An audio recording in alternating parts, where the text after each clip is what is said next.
Welcome to the 12th edition of the Global Art and Design Education Expo.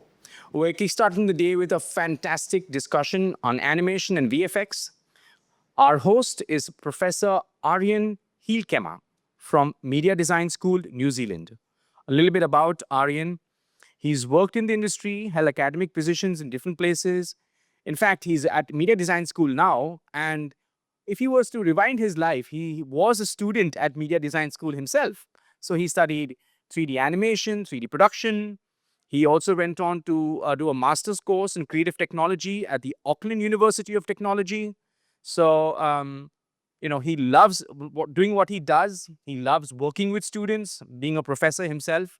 And I think it's really nice that we have an academician hosting a session. So I think it's going to be really enjoyable. And I'm looking forward to this. So over to you, Arien.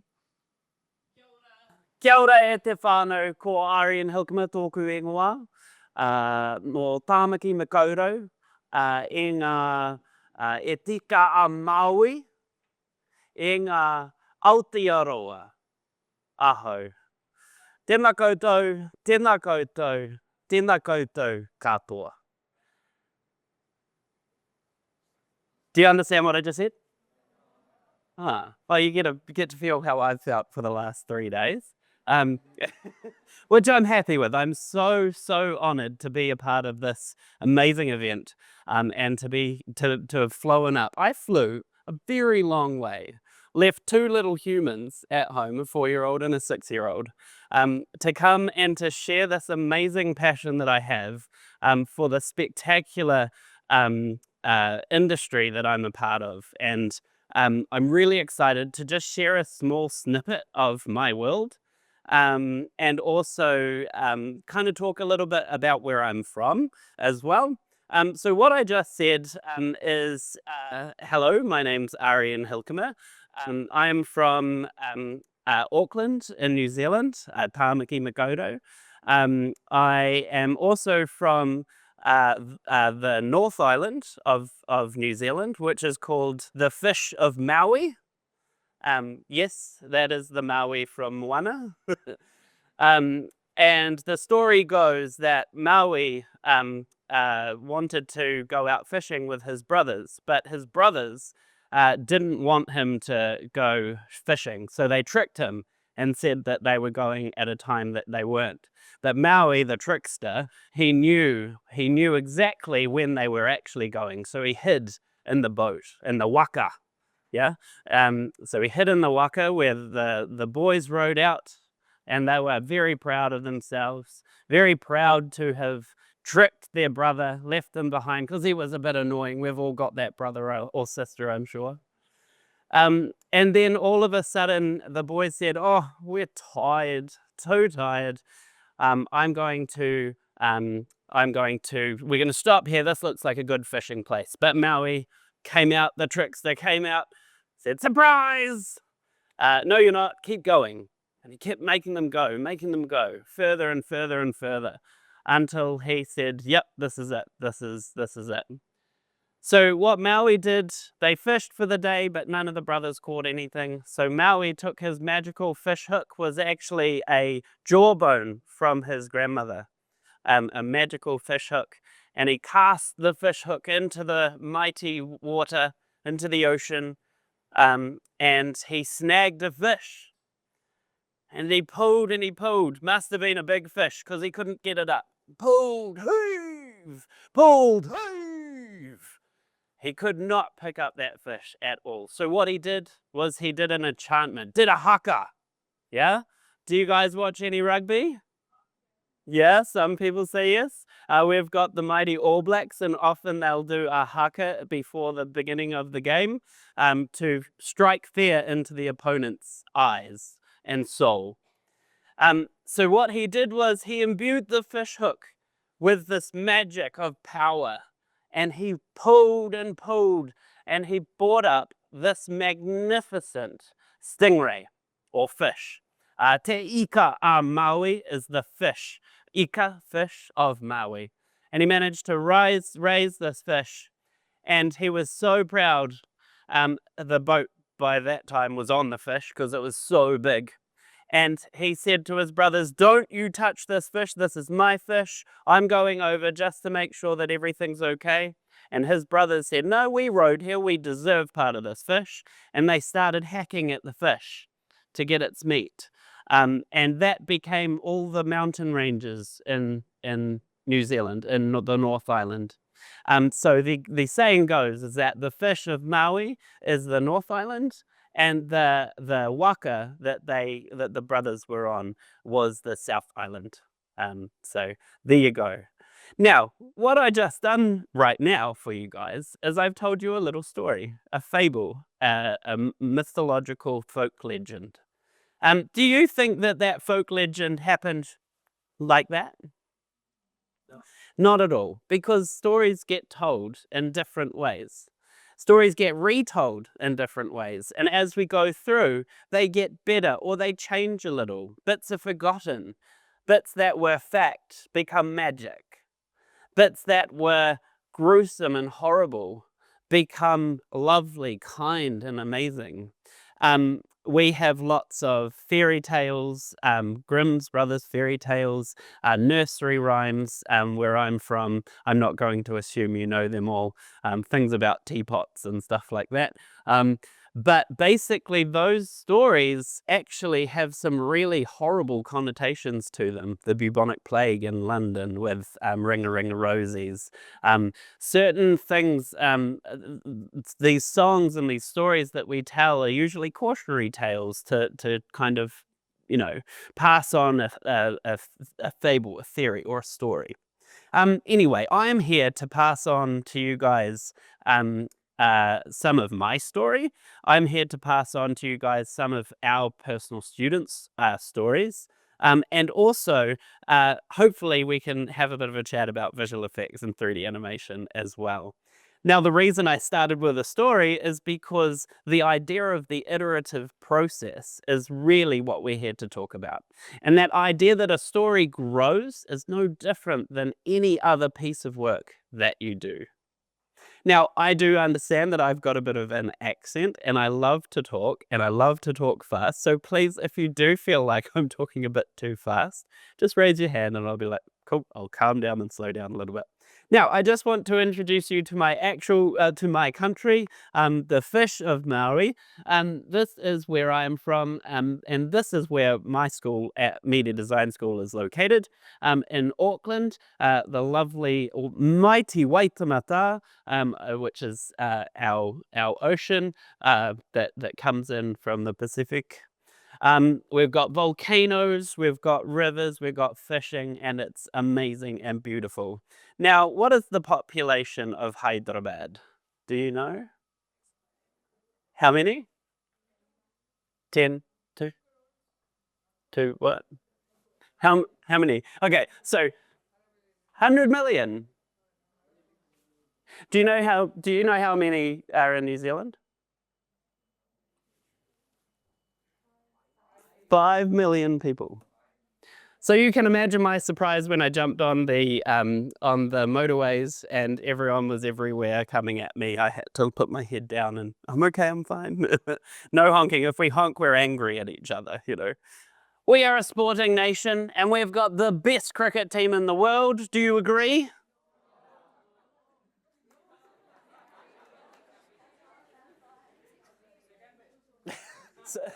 It's too soon, mate. Too soon. Yes, I do note that this was from 2021, and I'm not dark about it at all. I'm just super glad that that was the week before I came. So let's move on. Cool. So we are located in Auckland, as I said.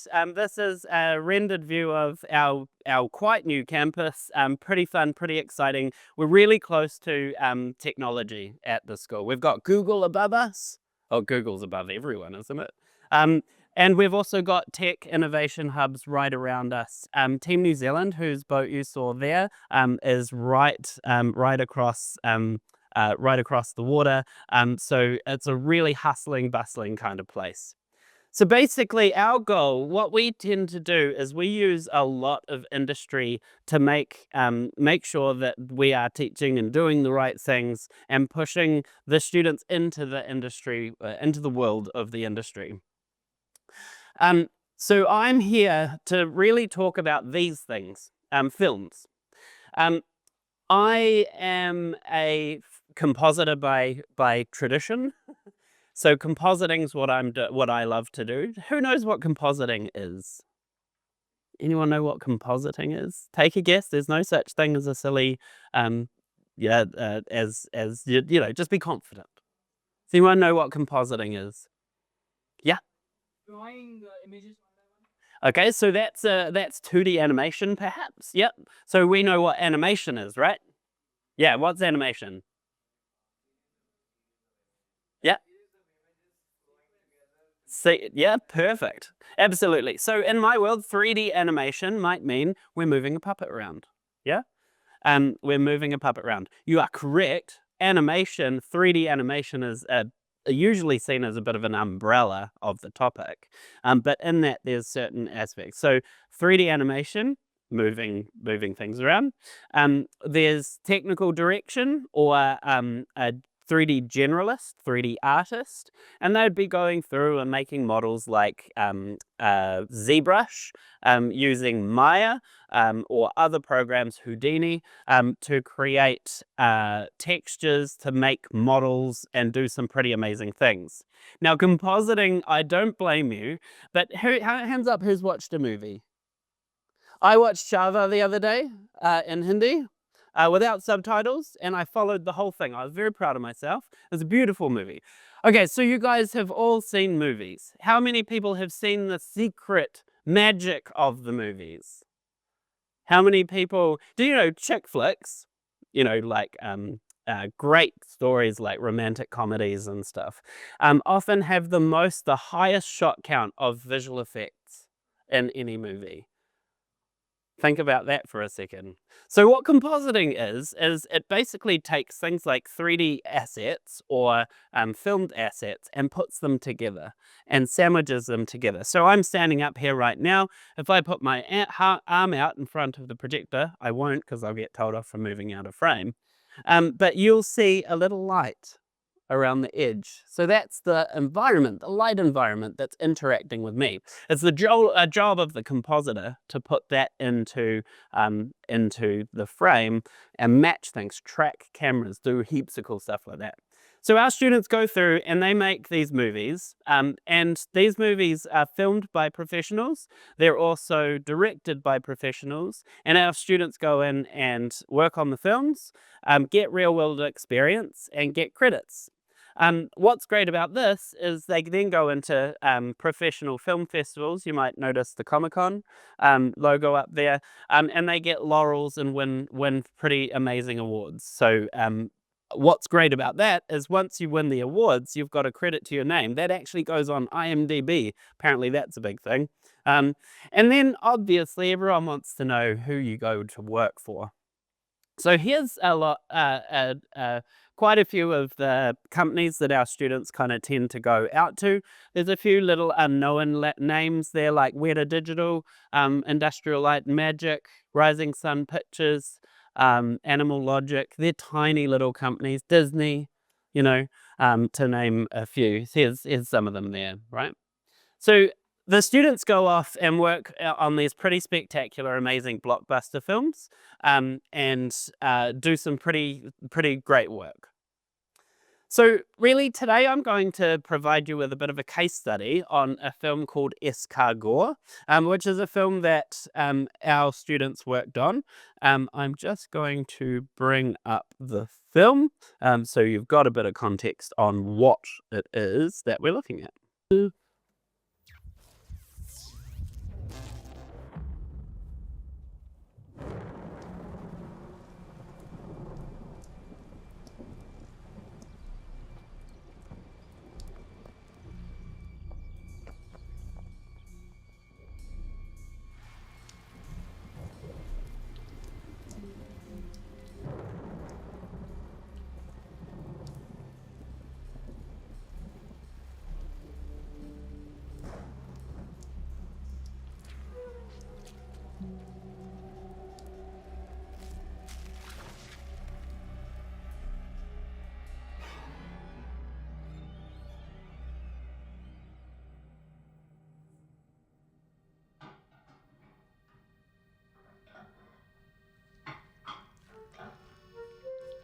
Oh.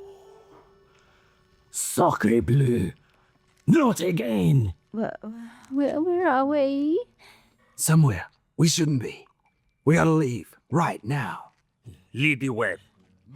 Boy, an adventure. Sheldon, come on, early. Guys, it's coming back.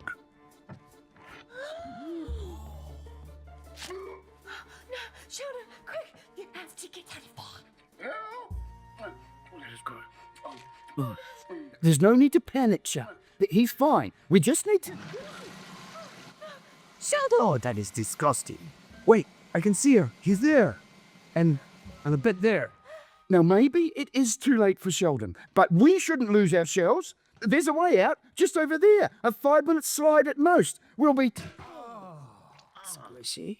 No, I've got corgi all over me. No, I'm good. Look, I'm flying. I can see the garden. Oh, it's so nice and warm here. Shelley, let's get out of here. Shelley? Oh, dear. Oh, stars. Hello. Nice and warm. Hi there. Shelley! Shelley! Oh, well, she's gone. Claude, I have a plan. Quiet. Slow. This way.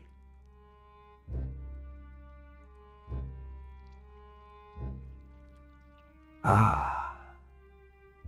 Sanctuary. Claude, in here. This place is perfect. Oh, I don't know, Bruno. It's very dark.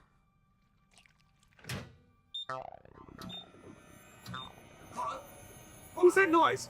Bruno! Claude, can you hear me? It's getting hot in here, Claude. Bruno, your eyes! My whole body is being turned into... I don't know what to do! Bruno! You will survive!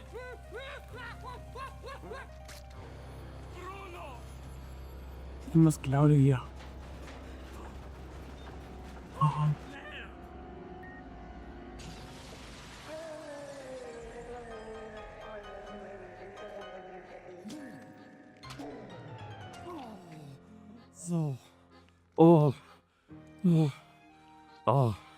Oh, freedom! So close! Just need to open the door. Salvation! I'm alive. Oh, oi. Oh, we. Oh, we. I have made it. Thank the heavens, for I have lived to see another day. Oh, hello, Shian.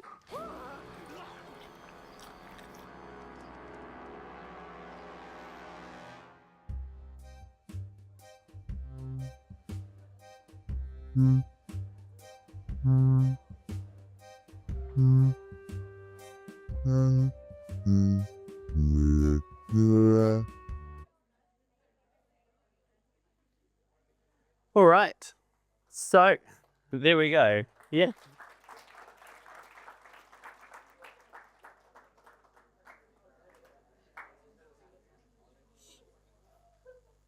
All right.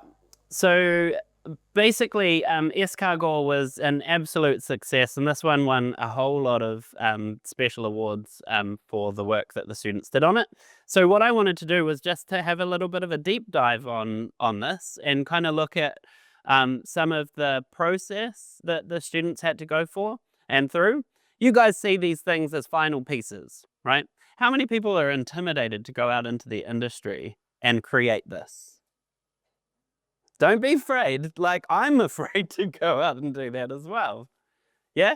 Cool. Yeah, absolutely. And thank you for being honest. And thank you. It's really important for you to be honest with yourself, because this here is hard work.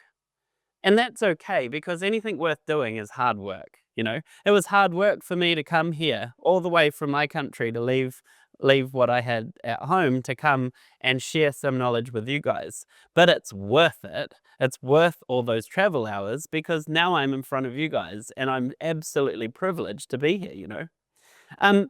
So basically, what happens here is we've got a final product that we look at, we get intimidated by.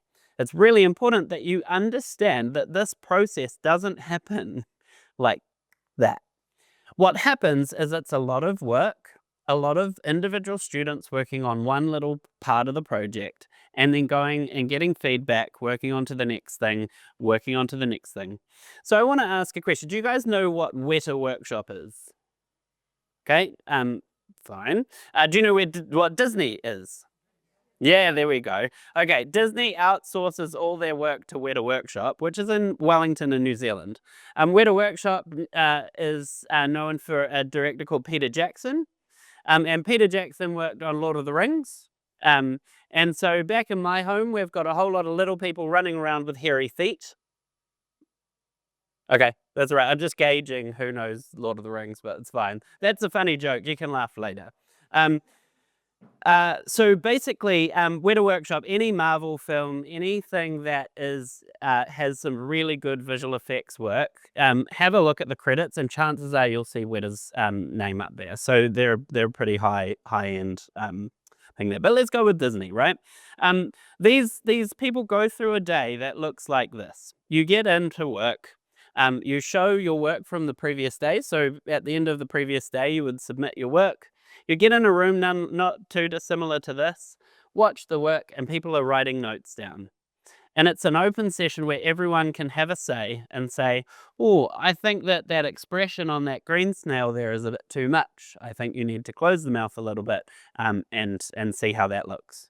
So it's an iterative process where you're understanding what needs to be done. You go off, you work on that thing, and then you come back, present it again. So let's have a look at what that looks like. So pre-production is the first process in this, and basically what you want is you want to come through the first ideation stage. So 3 core concepts in this film were evaluated, and then eventually we got a script. Once we get a script, we want to start sorting out what the storyboards look like, making sure that we understand what students are there, what we want to achieve with what we've got. And then once we've got that, we can start creating the story. If we've got more animators, we want to create an animation-heavy story. If we've got more people that are more technical, we want more models to be created. So once we do that, so that's pre-production. Then we got the filming side. So the filming side's a little more organic, a little bit more like what you have is what you've got, and you'll just fix it in post. So here we are. We had this piece of equipment here, or the camera with the lenses, and this grid is really important. It's an amazing photo to me. You guys are like, why is there a photo of a grid on a wall? Does anyone know why you might take a video with the different lenses with a grid? Anyone hazard a guess? Yeah. Yeah, because of the glass, right? Is that what you're going to say? Yeah, absolutely. So you have the distortion of the glass around the edges. Who's been on the other end of a selfie? Yeah, and you've gotten the phone and you've gone like, hey, let's take a selfie. But you put your face over here, and then all of a sudden you're like, why do I look so stretched? That's the distortion of the wide-angle lens. Just make sure you're never on that end, and you'll be sweet. You'll be good. So yeah, we take this information, flatten it out, and then use what we had to do to flatten it out to then wrap it back on whatever 3D asset we've got. So when we render it, it looks like it belongs in camera, right? There's all these little tiny things that you would learn how to do, how to fix, or how to give feedback on. So someone might say that image just doesn't look right. Everything at the back just needs a bit more work. You might say, oh, it's because the lens grid hasn't been put onto it. Then we go through and film. Lots of students working, getting wet. Professional gears being used to kind of capture all of this stuff as well. Once we get the plates, we call that the plates, we go into the post-production process. This is where the magic starts to begin, depending on what you like to do. So we said over here just before that 2D drawing and character design and character development is absolutely correct. So usually what will happen is you'll try different expressions, figure out different ways of emoting your characters, what they might look like. And then it takes a couple of iterations until you get a final design. So people give feedback and then you get the final design. Cool, our job's done, let's finish, let's watch the movie. Doesn't work like that, does it? So once we do that, we create this stuff in 3D based on our 2D drawings. Often we'll use softwares like ZBrush to quickly, pen and tablet to quickly sculpt out a model.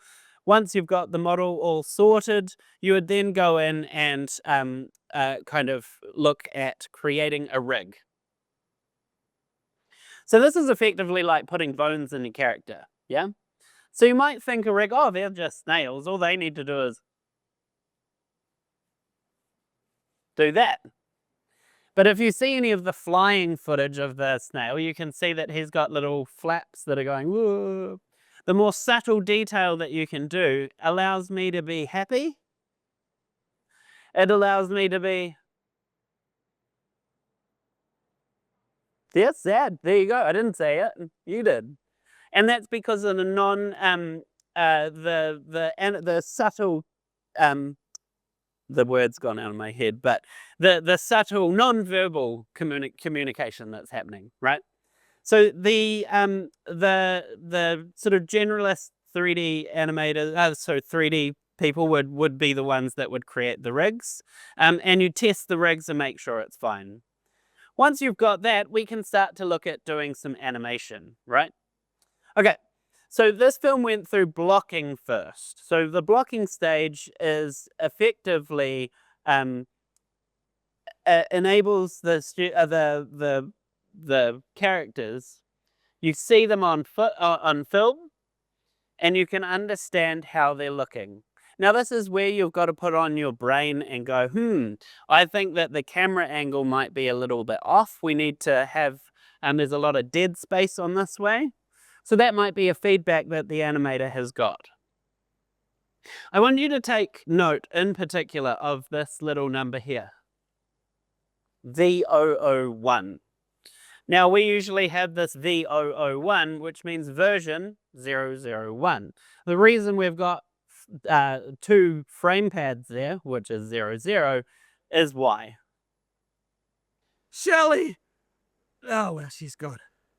Okay, so that's the blocking stage there, a bit of facial movement. Okay, went back. Oh, I don't quite like that. There's a few things there that I need to work. Let's go. Hey, Shelley! Oh, well, she's gone. Notice we've now changed the framing, so it feels like there's the action's not coming from this way. It feels like now we're going to be kind of looking the other way, perhaps. What number are we up to? 27, my goodness, 27 different ways that they've submitted the work. I'm done. Hey, Shelley! Oh, well, she's gone. We're now at 50, okay? So I think what I'm trying to show and highlight here is this stuff is a lot of work. It's something that happens through the natural process of what happens, yeah? Once we get on to that, this is where the people who didn't want to take up animation come into it, and they do light rigs. They do the model surfacing, so making sure that the textures, making sure that we've got scratches in the back of the snail shell. You can see here the different types of lighting that have been used. We've got the cube light, the dome light, also environment light for reference as well.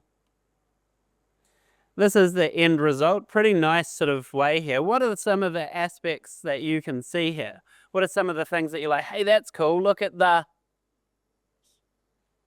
What was that? Reflections, did I hear? Yep, reflections. Nice shadows. Yep. Yep.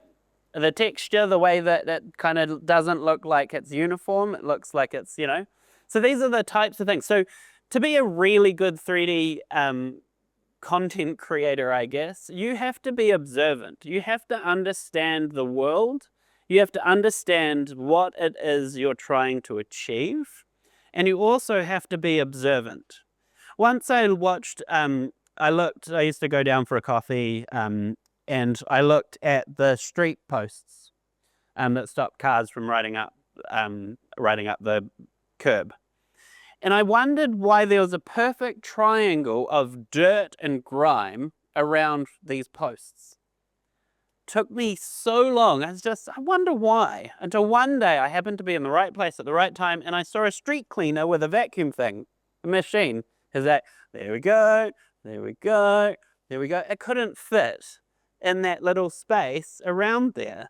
So that was actually a story of the street cleaner, not the story of the texture on the ground.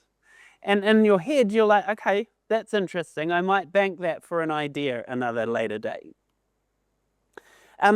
We took some HDRIs on set here. This is where you take a photo of a chrome ball. This is used for lighting reference. A lot of movies, you'll take HDRIs or 360 panoramas, so you can use that to relight a scene, which is great because it looks real life. I don't know about you, but I don't necessarily always like real life. I want to enhance real life. So sometimes the easy ways of just going, okay, done the lighting, actually you want to push it a bit further. Now this topic is very relevant with the likes of AI coming out now, and you always want to be pushing yourself. Yes, AI can create beautiful images, but can they create the exact image that's in your head? You know? Always look, and it's a tool that can be used, but always look to see what you have, what value add you have. Once we've done this, we reproject the textures onto the kitchen and make a digital version of that, so the snails have somewhere to go in. And then we use this for lighting reference. So you can see here we've got starting to get the shininess on the snails, getting it all sorted as well. We do render passes and render tests to check that under different lights. Now the snails have subsurface scattering. Does anyone want to have a go at that one? Does anyone know what subsurface scattering is? You'll know what it is when I tell you and be like, ooh. On the body? Yeah, so if you got a torch and put it up to this kind of like where the bones aren't, or a candle, you'll see that candles burn with a little bit of a red kind of way. It's the way that the light bounces through and catches and bounces out. It all kind of, you know, it's all to do with photons and lights and good stuff. Come on. So we used, this took 40 to 90 minutes per frame to do the render times. It's a lot of time to wait. In fact, I know for a fact that when Weta is doing things like Avatar, what happens is they will, well, because New Zealand is quite active, it's on the Pacific Ring of Fire. So we have lots of volcanoes and earthquakes and things going on. And the earthquakes have seismic testing equipment. The Wellington, where this is from, actually ends up registering on the seismic monitors because of the hum of the computers used to create that. It's pretty crazy.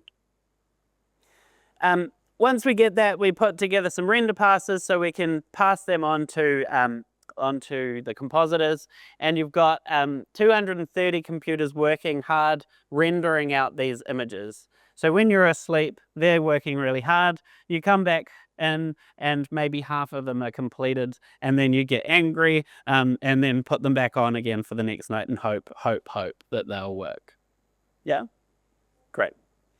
I talked about compositing. So compositing is all about putting in live action elements into the plate. So we obviously had some filmed elements in the kitchen, in the garden, where the characters needed to pass some slime when they were moving. We needed reflections, all of that stuff. So we use Nuke for this. So Nuke is a software that's known to the industry. All of the industry use that for compositing.